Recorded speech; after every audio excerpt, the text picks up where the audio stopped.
Yes, good morning everyone.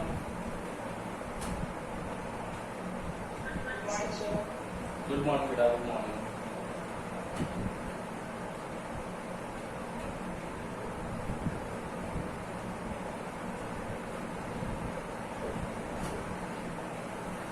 Last class में हम लोगों का चैप्टर स्टार्ट चल रहा था, chapter number 7 system of particle and rotational motion. इस चैप्टर में मैंने आप लोगों को स्टार्टिंग बताया था रिजिड बॉडी की डिफाइन, है ना।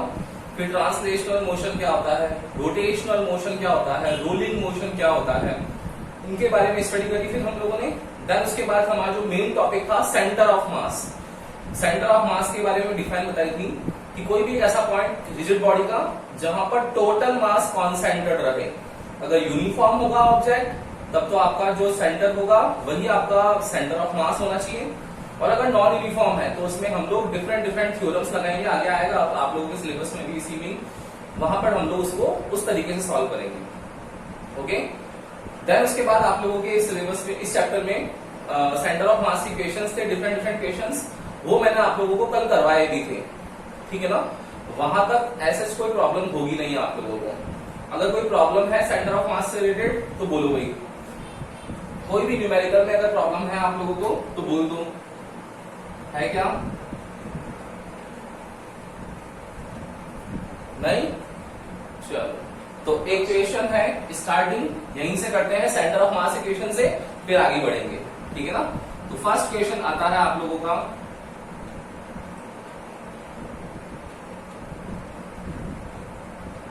three masses of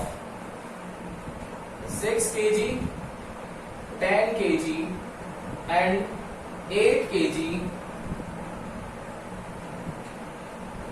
are present on, three coordinates होंगे, on 2 3 minus 5 5 3 minus 2 and 4 6 7 respectively. Then find the coordinate of center of mass. ये क्वेश्चन आ गया अगर आप लोगों के पास है, बताओ कैसे करोगे। 1 मिनट है आप लोगों के पास, बताओ भाई कैसे करोगे।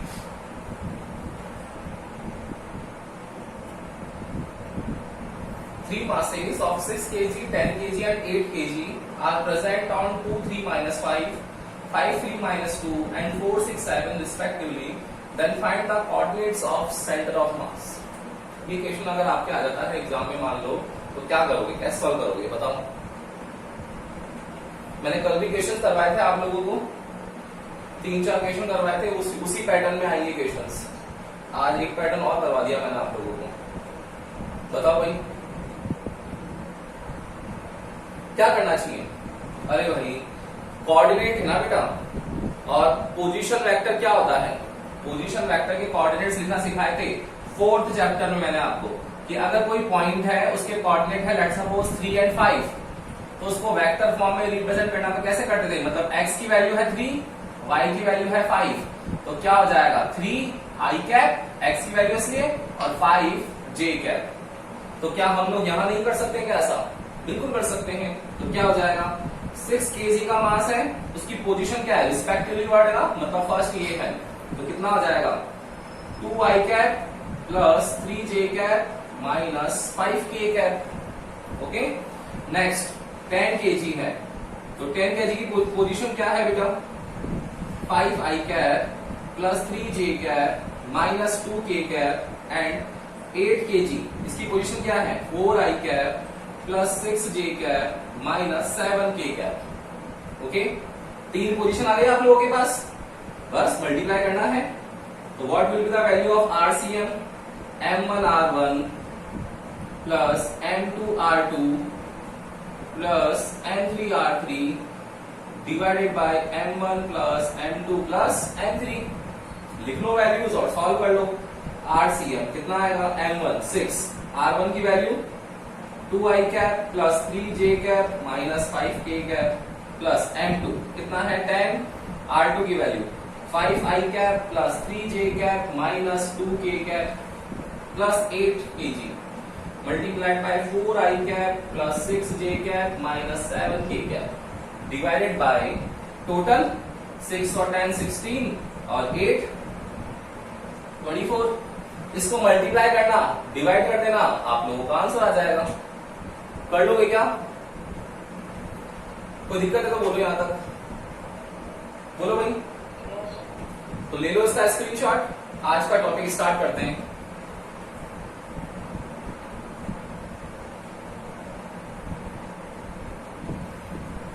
ले लिया? अब देखना, आज फिर कुछ डिफाइंस आएगी स्टार्टिंग में, देन उसके बाद उसके रिलेशंस आएंगे।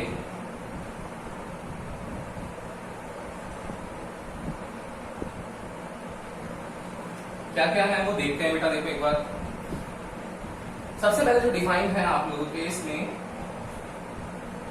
वो है टॉर्क। टॉर्क को डिनोट करते हैं टाउ से। क्या होता है टॉर्क?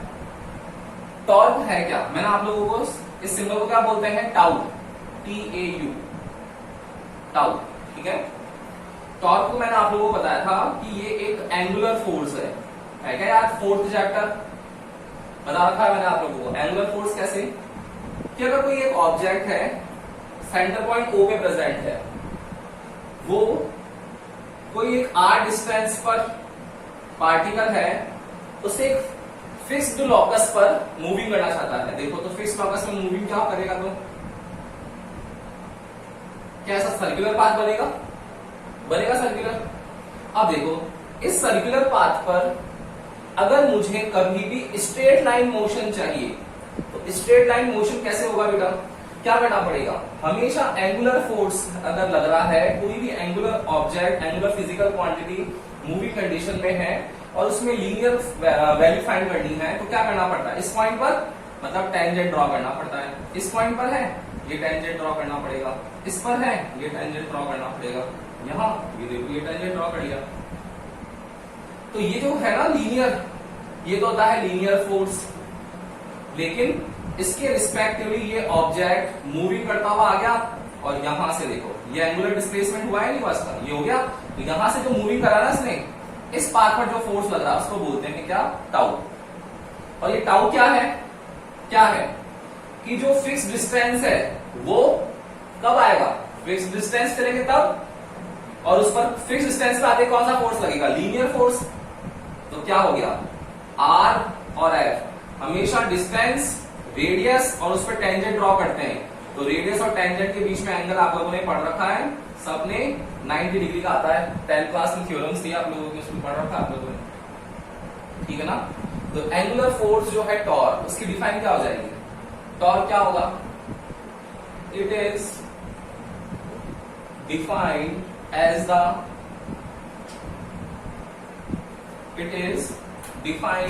द multiple of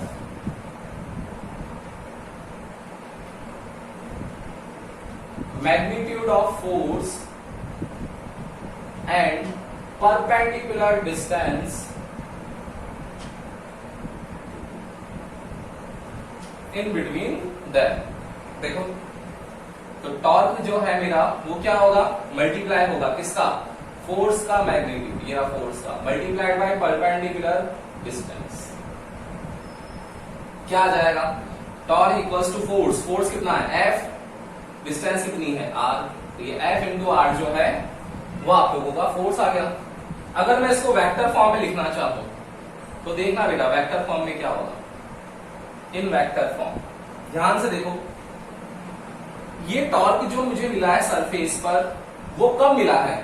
जब मैं इस सेंटर पॉइंट O से R चलाऊं तो पहले मेरे लिए R आया या पहले मेरे लिए F आया? कौन आया? पहले मेरे लिए R आया। तो जब R आया है तो वेक्टर फॉर्म में क्या होता है? जो पहले आता है उसी को लिखते हैं। ये चीज मैंने आपको शुरू से सिखाई है कि I कैप, J कैप और K कैप। इसमें अगर हम लोग रोटेशन लेते हैं तो I कैप क्या लिखते हैं? J लिखते हैं, K लिखते हैं। तो I क्रॉस J होता है तब जाकर के K होता है वो। तो जो पहले आता है उसी को पहले लिखते हैं। अगर यहाँ पर J आता तो J क्रॉस I तो उल्टा आया था माइनस K। आ रहा है? समझ में आ रहा है? तो पहले कौन आया? R आया। तो वेक्टर में हमेशा जो फर्स्ट आता है उसको लिखते हैं। टॉर्क इक्वल्स टू, पहले कौन है, डिस्टेंस r क्रॉस f, ये वेक्टर फॉर्म हो गई r cross f, cross product हो गया, हुआ नहीं हुआ, दो ही तो होते हैं, डॉट प्रोडक्ट या क्रॉस प्रोडक्ट, ये क्रॉस प्रोडक्ट है। आया समझ में, आया, क्लियर है ना? तो फोर्स एंड परपेंडिकुलर डिस्टेंस, उसका मल्टीप्लाई एंगुलर फोर्स, जिसको बोलते हैं टॉर्क। ले लो उसका स्क्रीनशॉट।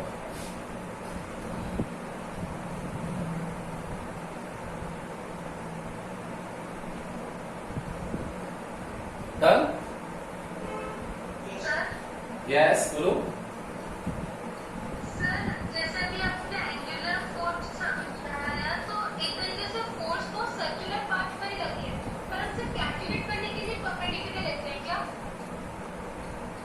वापस रिपीट करो अपना क्वेश्चन। सर, जो एंगुलर फोर्स है, मतलब जो टॉर्क लग रहा है, वो तो सर्कुलर पार्ट पर ही लग रहा है ना, जो फोर्स है वो सर्कुलर पार्ट पर ही लग रही है, लेकिन हमने उसको परपेंडिकुलर लिया। वो परपेंडिकुलर क्यों लिया हमने उसको? जो जैसे जो थीटा है, उस तरीके की जो फोर्स है उधर से क्यों नहीं लिया? देखो,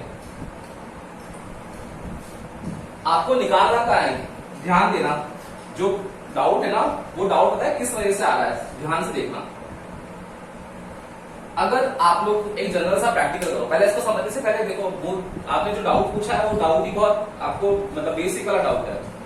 एक रोप है, ठीक है, इस रोप से मैं अगर एक थ्रेड बांध दूं और उस थ्रेड से एक मैं स्टोन बांध दूं, ठीक है, ये पोल जो है वो फिक्स है।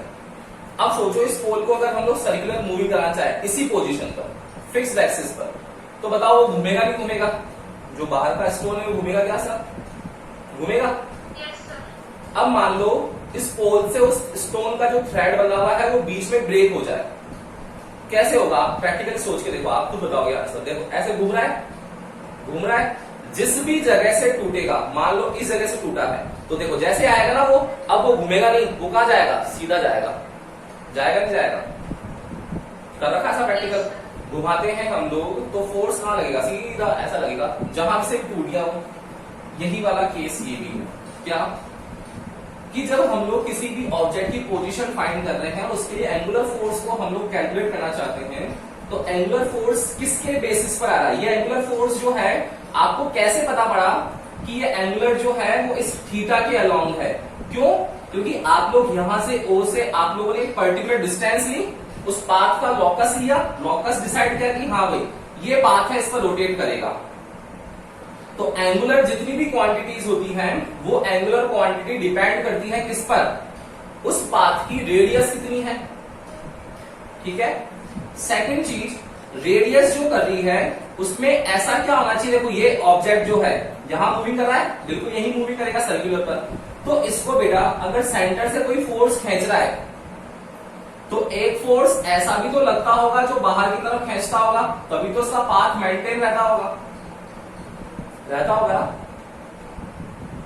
नहीं आया समझ? कोई भी ऑब्जेक्ट जब सर्कुलर पाथ में मूविंग करता है तो उसको सेंटर की ओर एक फोर्स खींचता है जिसको बोलते हैं सेंट्रीपेटल फोर्स, और उसको एक बाहर की तरफ फोर्स खींचता है ताकि उसका पाथ मेंटेन रहे, उसको बोलते हैं सेंट्रीफ्यूगल फोर्स। उस वजह से ये ऑब्जेक्ट का पाथ जो है वो मेंटेन रहता है, और मेंटेन जब पाथ रहेगा तो मेंटेन किस वजह से रहा है? कि जो आपकी रेडियस है उस वजह से, और जो उस पर एक फोर्स लग रहा है उस वजह से दोनों के बीच में वो ऑब्जेक्ट जो है वो मूविंग करता हुआ चलता रहेगा। यहां पर भी वही केस है कि एंगुलर ऑब्जेक्ट है, एंगुलर ऑब्जेक्ट हमेशा लीनियर मल्टीप्लाइड बाय जो भी उसकी डिस्टेंस है, उन दोनों का मल्टीप्लीकेशन होगा, उस वजह से उस पाथ को मेंटेन रख पाएगा। अदरवाइज परपेंडिकुलर डिस्टेंस और लीनियर वाली क्वांटिटी नहीं ले तो नहीं आएगा। अभी देखना नेक्स्ट डिफाइन मैं आपको बता रहा हूं, एंगुलर मोमेंटम। अब देखना, कुछ भी चेंज नहीं करूंगा, देखना ध्यान से देखना। सेकंड डिफाइन है एंगुलर मोमेंटम, इसको डिनोट करते हैं L से। देखना क्या होगा, सेम डायग्राम, एंगुलर है ना, मतलब सर्कुलर टाइप है, क्या होगा? मूविंग करेगा। तो ऑब्जेक्ट अभी भी कहां है? ये देखो ऑब्जेक्ट है, यहां ऑब्जेक्ट है, ये मूविंग कर रहा है, यहां ऑब्जेक्ट है, ये ऑब्जेक्ट मूविंग करता हुआ जा रहा है पूरा। तो ये जब ऑब्जेक्ट मूविंग कर रहा है तो क्या क्या आया इसके अंदर कि जब ये ऑब्जेक्ट मूविंग कर रहा है तो एक फिक्स्ड पाथ को मूविंग कर रहा है फिक्स्ड पाथ पर, और जब भी फिक्स्ड पाथ पर मूविंग करेगा तो उसकी डिस्टेंस आएगी नहीं आएगी, डिस्टेंस फिक्स होगी हमेशा, तभी तो फिक्स रह पाएगा। अदरवाइज ये डिस्टेंस अगर फिक्स नहीं हो, रेडियस इसकी फिक्स नहीं हो, तो ये पाथ भी मेंटेन नहीं रहेगा। तो ये डिस्टेंस आई है। देन अब इस पर जो बाहर की तरफ फोर्स लग रहा है उसको मेंटेन करना है, तो उसको मेंटेन करने कौन सा फोर्स है, लीनियर फोर्स है। तो अगर मुझे एंगुलर मोमेंटम लिखना है तो क्या हो जाएगा, उसकी डिस्टेंस और मोमेंटम है तो F की जगह इस बार आ जाएगा लीनियर मोमेंटम, ये P आ जाएगा, ठीक है ना। तो क्या हो जाएगा, angular moment defined, it is defined as the multiple of magnitude of force की जगह इस बार क्या होगा, मोमेंटम है, मैंने लिख दिया मोमेंटम, ये रहा momentum, and perpendicular distance in between them बिल्कुल सेम। ये देखो ये P आ गया, यहां L आ गया, तो ये L इक्वल्स टू क्या हो गया, P into R। Vector form में लिखना चाहूंगा तो क्या हो जाएगा, L इक्वल्स टू पहले कौन आया R, देन उसके बाद मोमेंटम लगा है P, तो ये R क्रॉस P, ये देखो, ठीक है ना। तो एंगुलर मोमेंटम भी क्या होगा, कोई भी ऑब्जेक्ट जब याद रखो दिमाग में सेट करके एंगुलर ऑब्जेक्ट एंगुलर पाथ पर मूविंग कर रहा है तो एंगुलर पाथ पर कब मूविंग करेगा, जब उसकी डिस्टेंस फिक्स रहेगी। सेकेंड चीज, कब मूविंग करेगा, जब उसका लीनियर फोर्स भी मेंटेन रहेगा, अदरवाइज उसके अलावा मूविंग कर ही नहीं सकता सर्कुलर में। फिर वो कुछ और शेप आ सकती है, ओवल शेप आ सकती है, ऐसे भी हो सकता है, जिसको बोलते हैं ना एलिप्स, वो भी आ सकता है। तो डिस्टेंस हमेशा फिक्स, और डिस्टेंस फिक्स रहेगी किसके अलावा, लीनियर फोर्स के अलावा, तभी वो सर्कुलर मेंटेन रहेगा। लिखो या ले लो उसका भी स्क्रीनशॉट।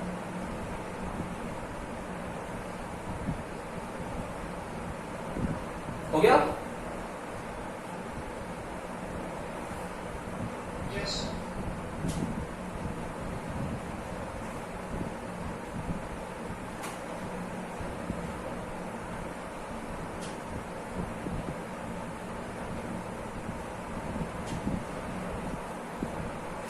नेक्स्ट है इसके अंदर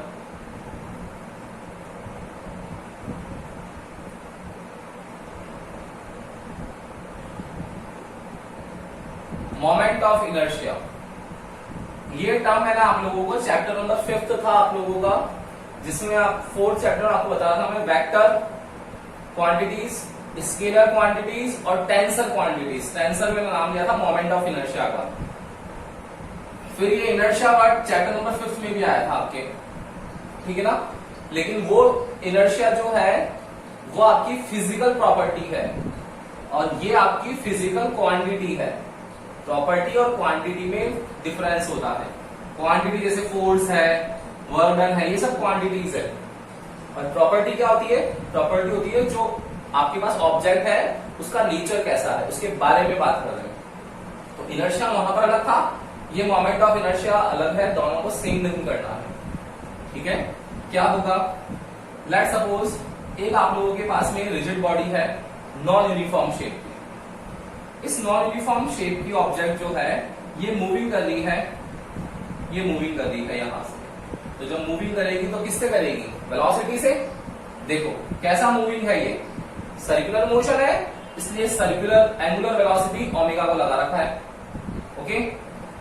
यहां से इस पॉइंट से इसका सेंटर ऑफ मास ये है, तो मोमेंट ऑफ इनर्शिया क्या बोलता है, मोमेंट ऑफ इनर्शिया होता है, मोमेंट का मतलब है यहां पर उसके रोटेशन से, और इनर्शिया क्या है, प्रॉपर्टी है किसकी, इस ऑब्जेक्ट की physical property.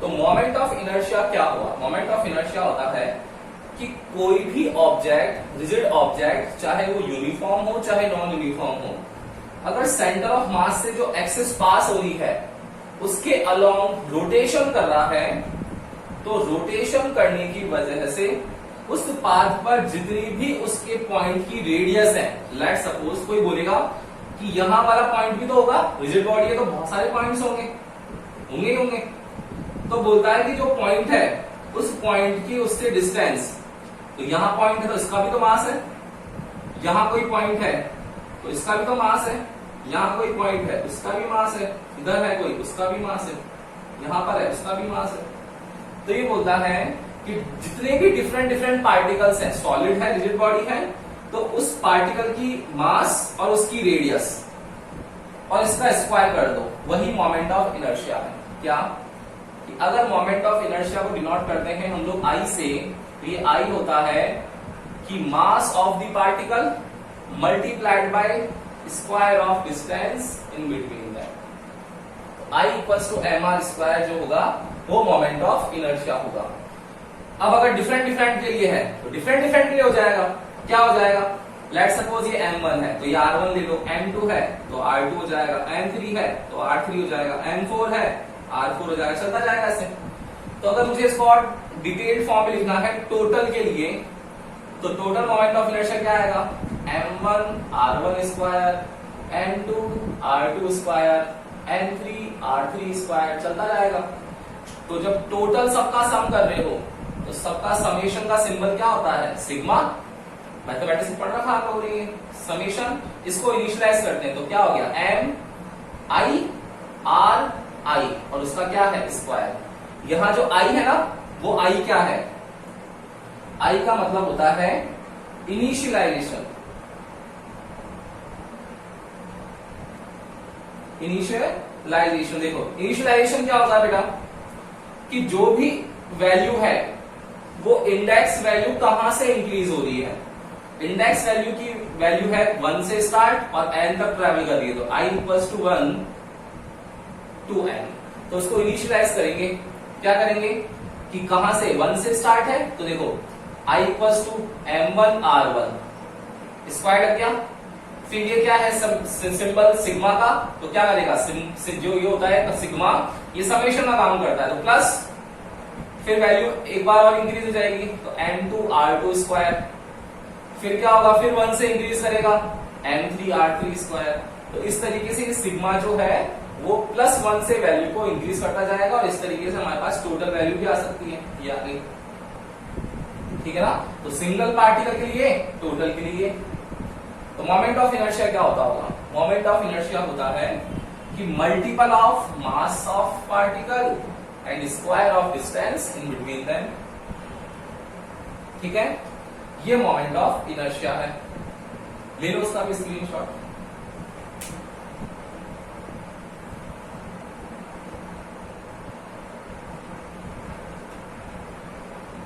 Done? Yes. Next है इसमें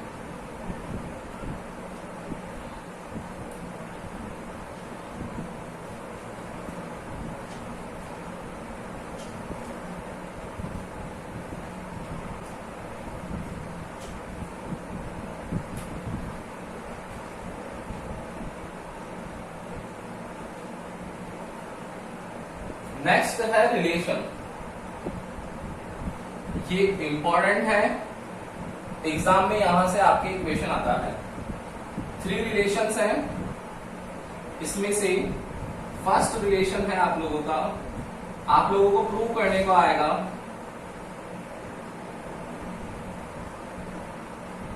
क्या कि जो टॉर्क होता है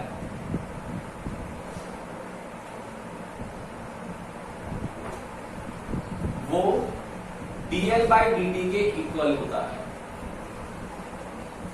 to prove dl by dt equals to torque, या तो इस तरीके से आएगा क्वेश्चन, या क्वेश्चन आएगा आपका और दूसरा पैटर्न क्या होगा?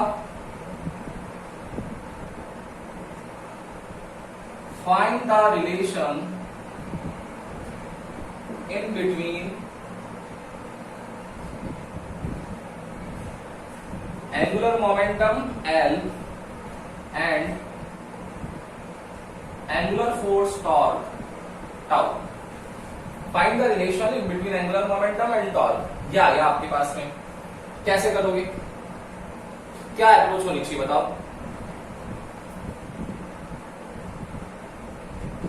क्या होनी चाहिए?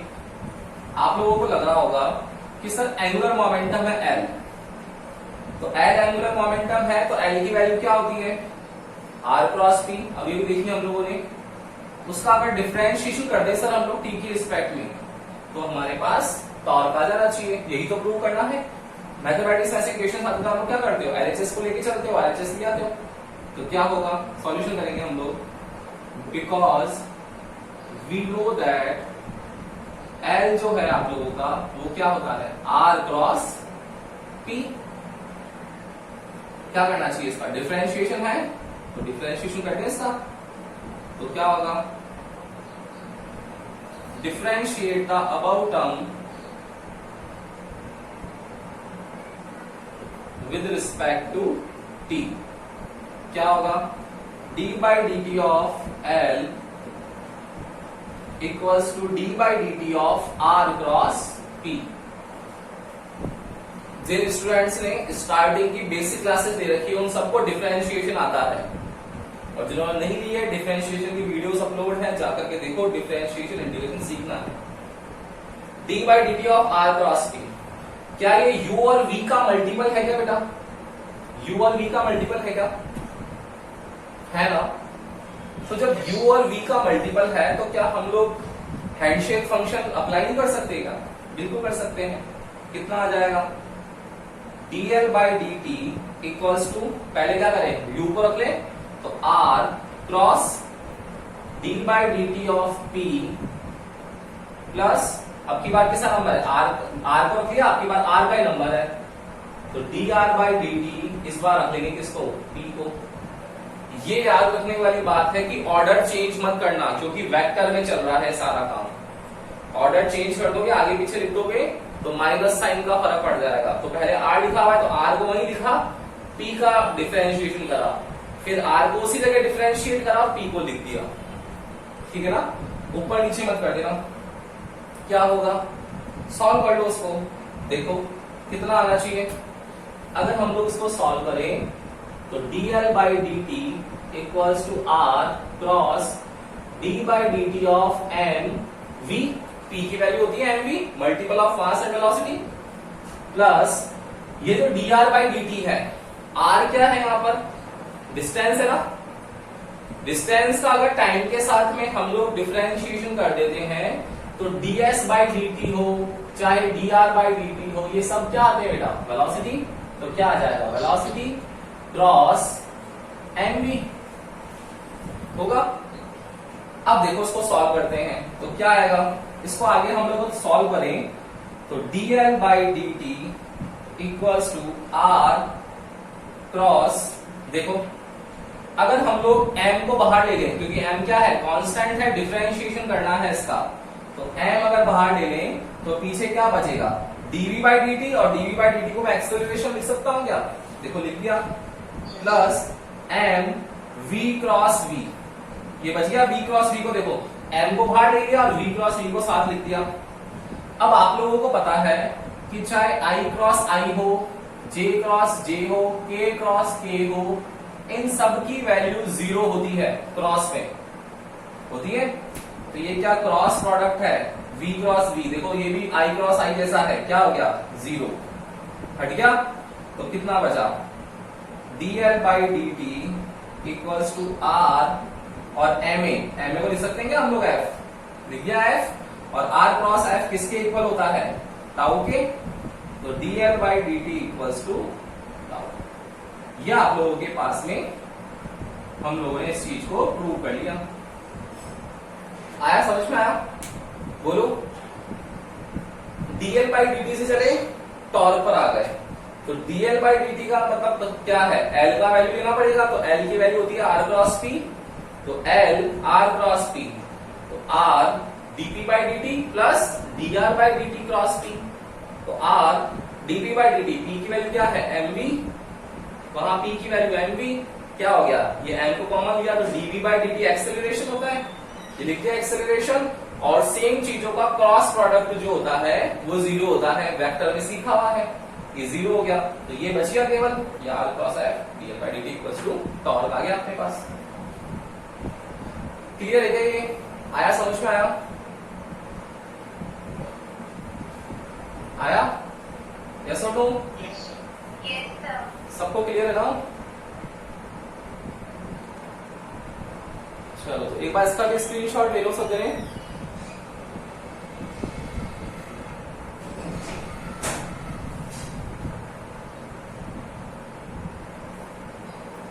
यहां भी अगर दिक्कत आती है कहीं, मैं ये मान के चल रहा हूं कि आप लोग सब जने पढ़ रहे हो घर पे, ये चैप्टर कंप्लीट हो जाए, इस चैप्टर के बीच में मैं आप लोगों को बोलूंगा कि टेस्ट है, तो रेडी रहना। जितने भी चैप्टर्स हैं उनके लिए चैप्टर नंबर 5 तक आपका हाफ एडी आ चुका है, चैप्टर नंबर 6 रेडी करके रखना। आने वाले वीक में आप लोगों का टेस्ट हो सकता है चैप्टर नंबर 6 का, ठीक है ना। यहाँ क्वेश्चंस लिख देंगे, वही सेम काम, वीडियो ऑन करने सबको, और उस दिन जो एब्सेंट रहेगा वो पूरे वीक एब्सेंट रहना फिर, है ना। उसका पनिशमेंट यही है, उस दिन जो एब्सेंट है मतलब पूरे वीक एब्सेंट, अपन एंट्री नहीं देंगे उसको क्लास में। तो ढंग से पढ़ लो, जहां डाउट आता है वहां आप लोग पूछ सकते हो। अगर आप लोग नहीं पूछते हो तो आप लोगों की चॉइस है बेटा, आप लोगों का लॉस है, क्योंकि पढ़ोगे तो पूछोगे ना, रेगुलर पढ़ना पड़ेगा उसके लिए, तभी पूछ पाओगे, ठीक है। तो वीडियो में कहीं दिक्कत आया आप लोगों को वीडियो देखना, और डाउट आया तो पूछना, ओके। कल करेंगे इससे आगे। Good day.